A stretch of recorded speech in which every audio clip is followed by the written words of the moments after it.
This tutorial is designed to help if you want to burn something onto CD. Burning onto CD or DVD is a really good idea if you have things that you don't necessarily need to edit and continue working with, but you do want to have a copy in case you need it down the road.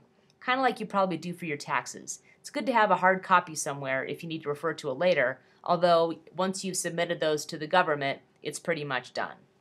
Same thing with your CDs. Once you burn them, they're pretty much done. You can, if you want, copy those files later to edit them, but the originals on the CD are not modifiable once your CD has been burned.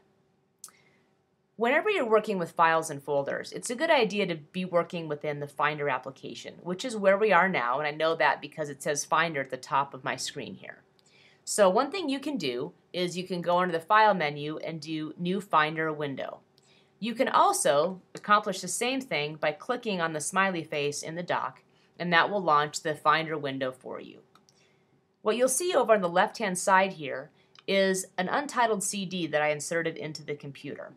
Once I insert that, it shows up not only on my desktop, but it also shows up under Places. The nice thing about this is that it's a lot easier to work in this view because I can simply drag files and folders onto this CD from the Finder window, and I can do that from any of these locations. So if I click on Documents, I can start dragging documents over onto the CD, or if I'm in my desktop, I can grab those things and drag them onto the CD. Burning a disk is actually very, very easy. On the Mac side, all you have to worry about is having your folders organized so that when you do move them over, everything is ready to go. Other things you can do if you want to streamline the process, and if you think you may be doing, let's say routine backups, you can create something called a burn folder, which I've created here. And I did that by going under the File menu and saying New Burn Folder. What this does is this is a place that kind of reminds me to store stuff there if I want to burn it later. This is really good, as I said, for routine backups. If you constantly keep items in here and you just simply burn this folder, let's say every week, every 2 weeks, then you'll be making constant backups. And it saves you time from having to continually drag the items you want onto a disk. This is good for repeated burnings.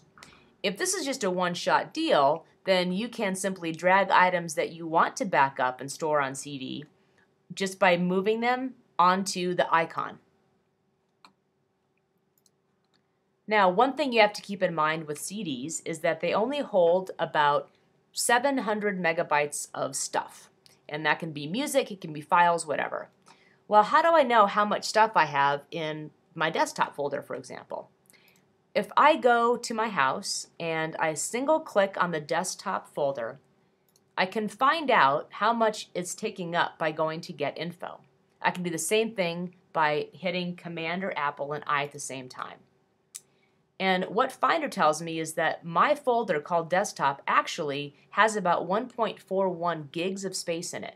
Well, that means there's too much to fit onto a single CD.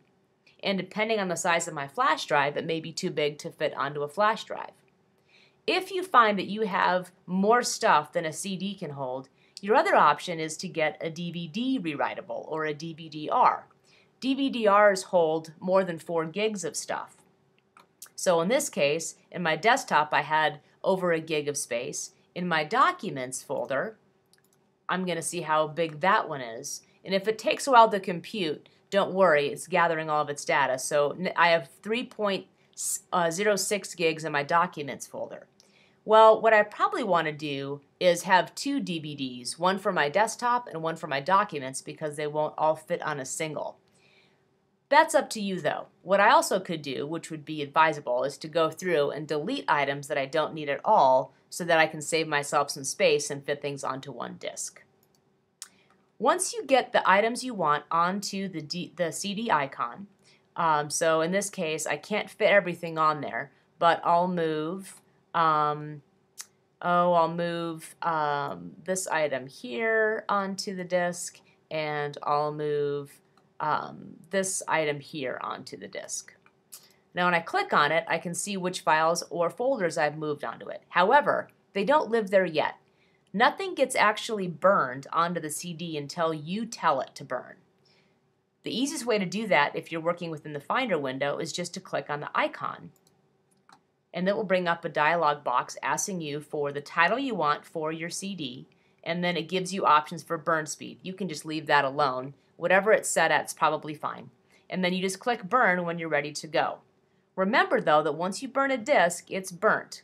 While there are ways to reopen a CD and burn more things onto it, it becomes pretty problematic, especially when working with both Mac and Windows operating systems. So your best bet is to get everything together that you want to put on the disk and burn it and call it done.